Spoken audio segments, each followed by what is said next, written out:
Novo livro do Apocalipse ou da Revelação, capítulo 138, título: Mas que pena, meu irmão Bispo António dos Reis Rodrigues. 1. António dos Reis Rodrigues, Bispo de Madarsuma. Até o título soa mal, muito mal no português falado e escrito, mas foi o título que lhe atribuíram e com que ele teve de viver anos e anos a fio, e ao qual nunca renunciou porque, embora soasse mal ao ouvido e aos olhos, sabiam que os nossos olhos também ouvem as palavras, era pouco mais que o título da sua vaidade eclesiástica, porque o que ele de facto sempre foi, desde que o Papa de turno lhe atribuiu aquele título, foi um dos bispos auxiliares do Patriarcado de Lisboa, com a responsabilidade pessoal e institucional direta de bispo das Forças Armadas, precisamente durante os tenebrosos e dolorosos e absurdos anos da guerra colonial em África. Morreu no início da tarde do dia 13 de fevereiro de 2009, com 90 anos de idade. O cadáver teve, 2 dias depois, solenes exéquias, presididas pelo atual cardeal patriarca de Lisboa, o bispo José Policarpo II. Acerca dele e do seu trabalho episcopal, mais episcopal do que pastoral, apressou-se a dizer à agência Eclésia, o seu sucessor no cargo de bispo das Forças Armadas, hoje uma diocese autónoma, não mais simplesmente vicariato castrense como então, Januário Turgal Ferreira. Abrir aspas. A Igreja em Portugal tem que se honrar deste servidor fiel e leal. Fechou as aspas. Como nariz de cera, a frase nem soa mal. É uma daquelas afirmações que serve para tudo, pode até aplicar-se a ditadores católicos como Pinochet, ou como Salazar, ou como Franco por ocasião das suas mortes. Seria certamente melhor, em casos como este, fazer silêncio, mas o silêncio, em ocasiões como esta, em que se lida com gente que se teve por graúda e institucionalmente poderosa, seria um silêncio ensurdecedor. Por isso, é preciso quebrá-lo antes que ele se torne insuportável, intolerável. E foi o que fez o meu amigo Bispo Januário Turgal Ferreira. 3. Porém, como se trata de uma afirmação toda nariz de cera, dela bem se pode dizer com toda a propriedade que é pior a emenda que o soneto.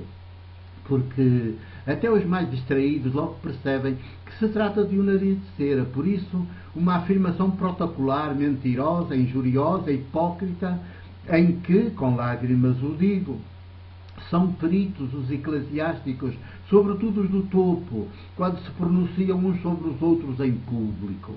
O que dizem sobre os telhados nunca é o que pensam, e o que por vezes chegam a dizer em privado, quando se sabem entre gente garantidamente com ouvidos, mas sem boca e sem mãos. Em ocasiões como esta, a da morte de um deles, dizem o que mais convém ao sistema eclesiástico que todos eles servem. 4. Porque, enquanto eclesiásticos, fogem todos da verdade, como o nosso povo, na sua ingenuidade teológica, diz que o diabo foge da cruz. Não foge nada, porque a cruz é a criação sua, um dos seus históricos instrumentos de tortura, o mais preferido, nomeadamente, quando o diabo no passado historicamente se vestiu do Império Romano. Porque o diabo hoje não evidentemente o mítico das religiões, de todo inofensivo, porque inexistente, mas o histórico, que é mentiroso e assassino, já prefere outras formas de tortura bem mais requintadas.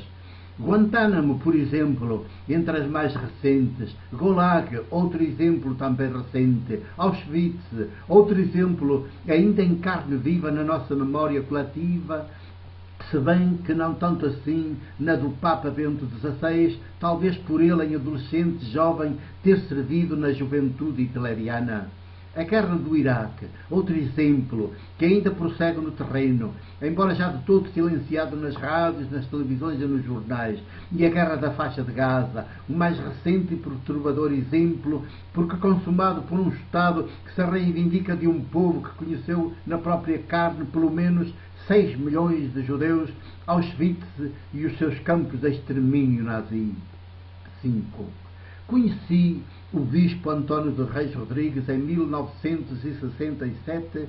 Tinha eu então 30 anos de idade e 5 anos de presbítero da Igreja do Porto, quando me obrigaram a frequentar em Lisboa, numa academia militar dos Arrabaldes, um curso intensivo para capelães militares.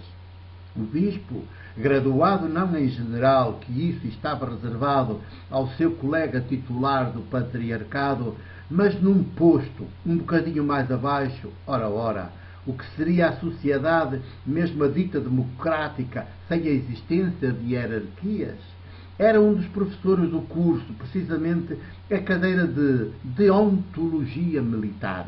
O regime do país era ditatorial. A guerra era colonial e contra os povos colonizados de Angola, Moçambique e Guiné-Bissau, que reclamavam com toda a justiça o direito à autonomia e independência. E o bispo castrense, António dos Reis Rodrigues, ali estava, como chefe dos capelães, a maioria deles recrutados à força nas respectivas dioceses de origem, a justificar perante todos nós o intolerável. 6. Recordo-me como se fosse hoje. As suas palavras soavam como tiros de rajada de metralhadora.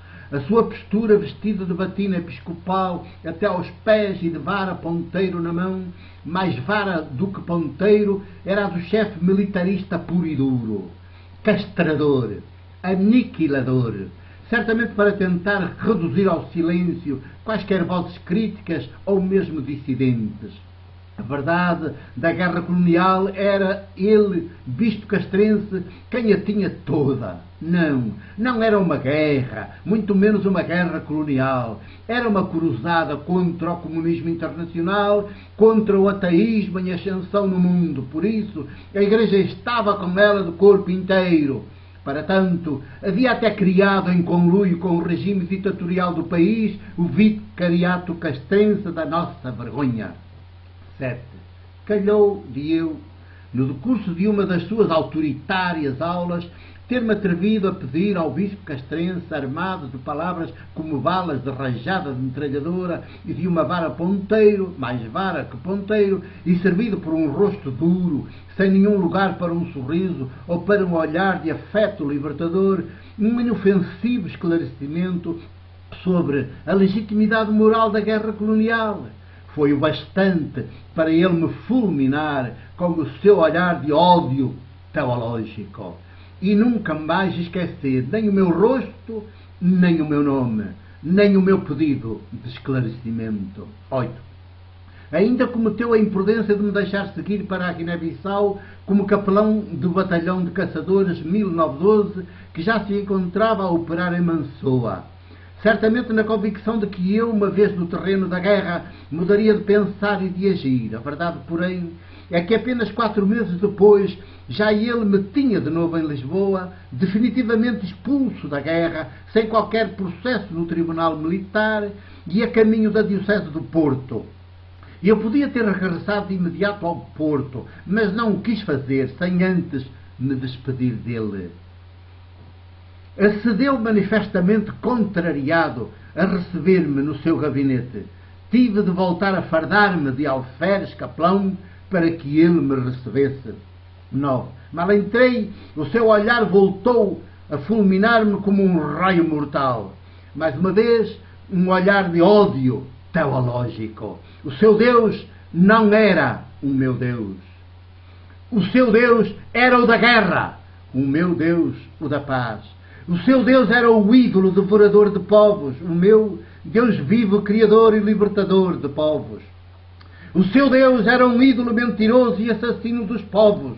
O meu pão partido, vinho derramado pela vida dos povos.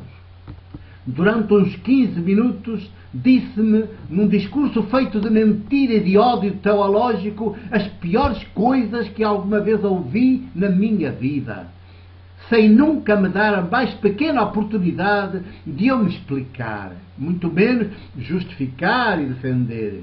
E concluiu com esta informação: já escrevi ao seu bispo a dizer-lhe que, na minha opinião, você é um padre irrecuperável. 10. Sempre sem conseguir falar, até a garganta se me secou à medida que o ouvia no seu discurso de mentira e ódio teológico, e o sangue quase se me parou nas artérias, lá saí do gabinete cambaleante e mais branco do que a cal. Cá fora respirei de novo a liberdade e com ela rumei de comboio em direção ao Porto, todo vestido de paz e de alegria, como um menino. E como um menino para sempre irrecuperável para o sistema eclesiástico. 11.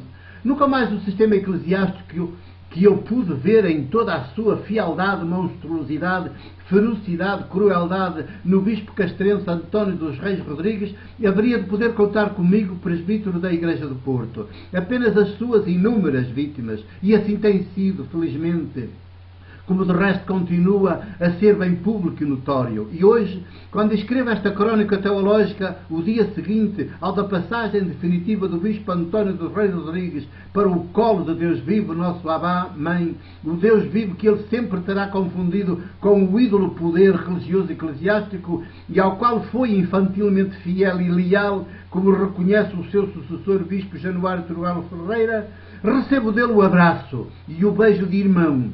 E dou-lhe também o meu abraço e o meu beijo de irmão, filhos que somos ambos do mesmo Pai, Mãe, Deus, o de Jesus. 12. O ídolo que ele serviu por toda a vida não o acompanhou nesta passagem.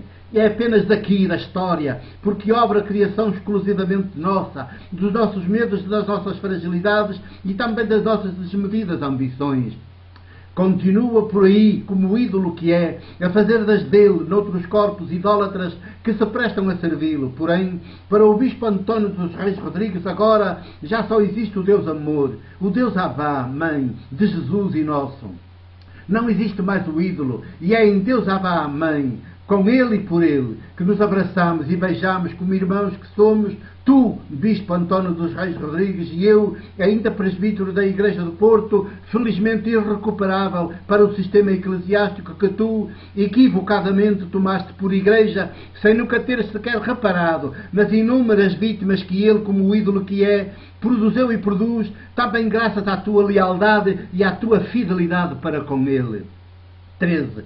Tivesses tu acolhido a luz que a minha frágil e desarmada vida de presbítero da Igreja do Porto, em plena guerra colonial, fez brilhar na Igreja, no país e no mundo, e muito outro teria sido o teu ser viver de bispo. Só agora, que já és por pura graça, definitivamente luz na luz, é que tu sabes de fonte segura que assim é.